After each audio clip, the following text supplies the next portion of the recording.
हिंदी साहित्य के युग निर्माता कविवर भारतेंदु हरिश्चंद्र द्वारा रचित प्रेम माधुरी के इस काव्यांश में प्रेम की विशेषता का उल्लेख करती हुई गोपी अपने मन की खींच को अभिव्यक्त कर रही है। किस प्रकार से, तो आइए देखते हैं। मार्ग प्रेम को समझे हरिचंद यथारथ होत यथा है, लाभ कछु ने पुकारन में बदनाम की होने की सारी कथा है। जानत है जिये मेरो भली विधि और उपाय सबे बिरथा है, बावरे हैं ब्रज के सिगरे मोही नाहक पूछत कौन विथा है। तो इस पद्यांश में गोपी कहती है कि प्रेम के मार्ग को भला संसार में उसके वास्तविक रूप में कौन समझता है। उसकी संपूर्ण कहानी तो केवल कलंकित होने की है, अतः इस विषय में कहने से कोई लाभ नहीं है। जानत है जी मेरो भली विधि और उपाय सबे वृथा है। मेरा अंतःकरण भली प्रकार से जानता है कि इस बदनामी से बचने का कोई और उपाय नहीं है, क्योंकि यह कलंक वस्तुतः दुख का कारण है। फिर भी ब्रज के सभी लोग रह रहकर मेरी पीड़ा का कारण मुझसे पूछते हैं। ऐसे लगता है जैसे सभी ब्रजवासी बावरे हो गए हैं। क्योंकि वो मोह नाहक कहते हैं अकारण ही, क्योंकि वो मुझसे मेरे वियोगपूर्ण प्रेम को जानते हुए भी अकारण ही मुझसे मेरी व्यथा का कारण पूछते रहते हैं। इस पद्यांश में विरही से यह पूछना कि उसे कौन सी पीड़ा है, ये व्यर्थ बताया गया है, क्योंकि उसकी पीड़ा तो विरह ही होती है और प्रियतम के मिलन के बाद ही इस पीड़ा का निदान संभव हो सकता है। लास्ट की पंक्तियों में यहाँ पर नायिका की खींच परिलक्षित हो रही है। भाषा ब्रज है और गुण माधुर्य है इस पद्यांश में, तथा वियोग श्रृंगार रस है। इसके आगे देखिए। रोके ही जो तो अमंगल होए, ओ प्रेम नसे जो कहे प्रिय चाहिए, जो कह जाहु न तो प्रभुता, जो कहु न कहे तो सनेह नसाइए।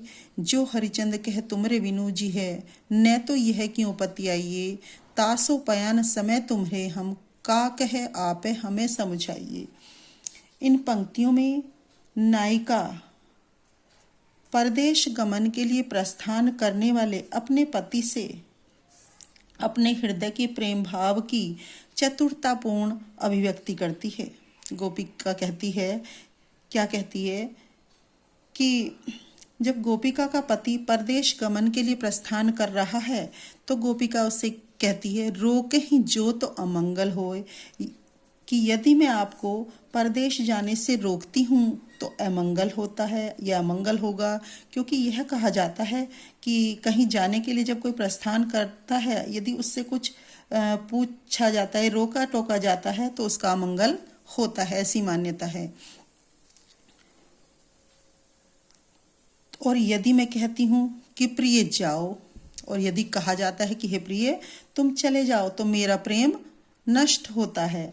अर्थात इससे आप ये समझेंगे कि आपके लिए मेरे हृदय में प्रेम नहीं है। जो कहे जाहु न तो प्रभुता, जो कछु न कहे तो सनेह नसाइए। और यदि मैं कहती हूँ कि हे प्रिय तुम जाओ, तो इससे क्या होगी, यह आप पर प्रभुता प्रदर्शित करने के आदेश के समान होगा। अर्थात आप यह समझेंगे कि आप पर मैं अपनी प्रभुता का प्रदर्शन कर रही हूँ। और यदि मैं कुछ भी न कहूँ तो क्या होता है, यदि मैं कुछ भी न कहूँ तो प्रेम का अंत हो जाएगा, क्योंकि आप समझेंगे कि मेरे हृदय में आपके लिए कोई प्रेम भावना नहीं है। जो हरिचंद कहे तुमरे विनु जी है, न तो यह क्यों पतियाइए। और यदि मैं ये कहती हूँ कि मैं तुम्हारे बिना जीवित नहीं रह सकती, तो इस पर आपको विश्वास नहीं होगा। तो ये भी सही नहीं होगा, ये भी इस तरीके से कहना भी ठीक नहीं होगा। तासो पयान समय तुम्हें हम का कह आपे हमें समझाइए। तो अंत में यहाँ पर गोपिका कहती है कि हे प्रियतम, यदि मैं आपसे मतलब क्या कहूँ, यानी अतः अंत में मुझे आप ही समझा दीजिए कि आपके इस प्रस्थान के समय, कहाँ प्रस्थान, यानी जब आप बाहर जाने के लिए प्रस्थान कर रहे हैं, प्रयाण के समय मैं आपसे ऐसा क्या कहूँ कि आप ही मुझे भली भांति समझा दीजिए। इसके काव्य सौंदर्य में आप ये लिख सकती हैं कि यहाँ पर नायिका अपनी प्रभुता व्यक्त नहीं कर सकती से इसमें समर्पण भाव व्यक्त हुआ है। नायिका का यहाँ पर समर्पण भाव व्यक्त हो रहा है। और लास्ट की पंक्तियों में नायिका के भोलेपन की सुंदर व्यंजना की गई है, क्योंकि वो जाने वाले से ही पूछती है कि वह उससे क्या कहे। भाषा ब्रज है, श्रृंगार रस का यहाँ पर वर्णन किया गया है। अगले पद्यांश में देखिए, आज लोजो न मिले तो कहा हम, तो तुम्हरे सब भांति कहावे। मेरो उराहनो है कछु नाही सबे फल आपने भाग को पावे। जो हरिचंद भई सो भई अब प्राण चले चहे तास सुनावे। प्यारे जू है जग की यह रीति विदा के समय सब कंठ लगावे। इन पंक्तियों में नायिका की विरह दशा का वर्णन किया गया है। विरह से व्याकुल एक नायिका अपने प्रेमी के प्रति अपनी भावनाओं को व्यक्त करते हुए कहती है, क्या आज लो जो न मिले तो कहाँ हम, तो तुमरे सब भांति कहावे। यानी हम भले ही आज तक आपसे नहीं मिले तो क्या हुआ, क्योंकि हम तो सब प्रकार से तुम्हारे ही कहलाते हैं।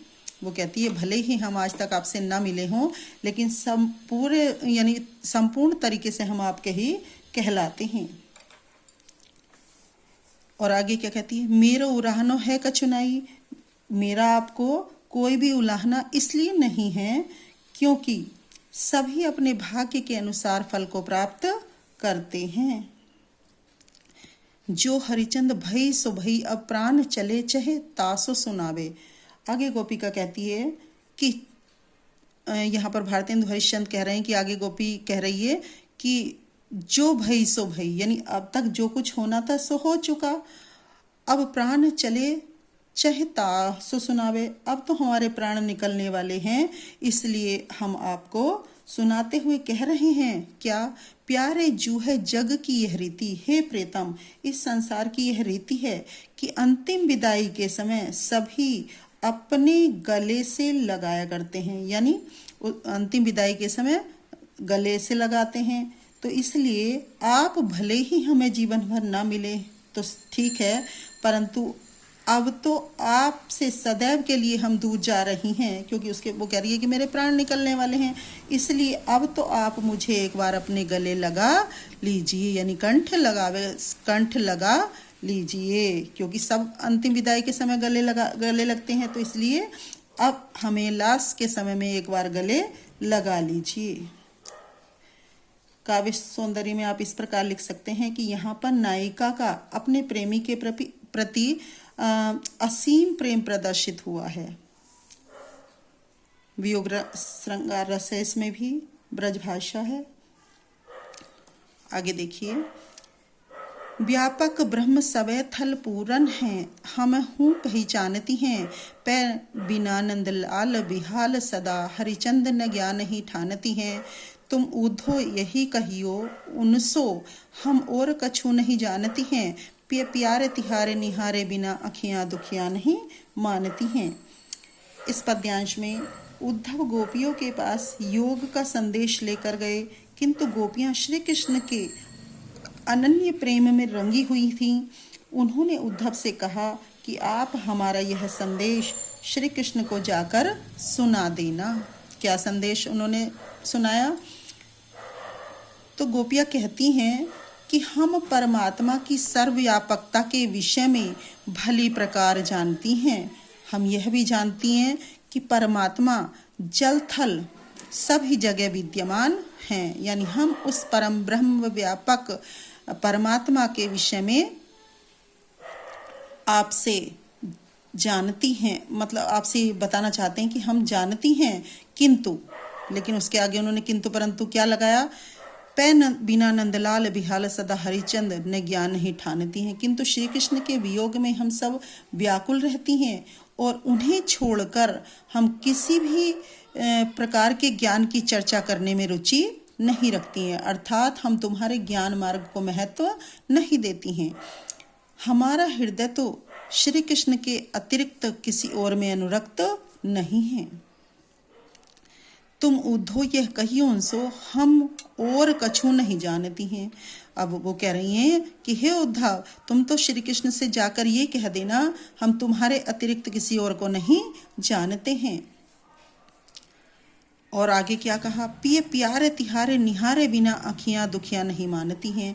और उनसे ये भी कहना कि प्यारे श्री कृष्ण के बिना ये हमारी जो दुखी आंखें हो गई हैं, यह अब बिल्कुल भी मानने को तैयार नहीं हैं, यानी केवल उनका ही दर्शन करना चाहती हैं। इसमें ब्रज भाषा का प्रयोग हुआ है, श्रृंगार रस है और श्री कृष्ण के प्रति गोपियों के प्रेम की जो प्रेम का चित्रण दर्शाया गया है, इन सभी पद्यांश में ब्रज भाषा का प्रयोग हुआ है और श्रृंगार रस है। इस सब को आप काव्य सौंदर्य के अंतर्गत लिख सकते हैं।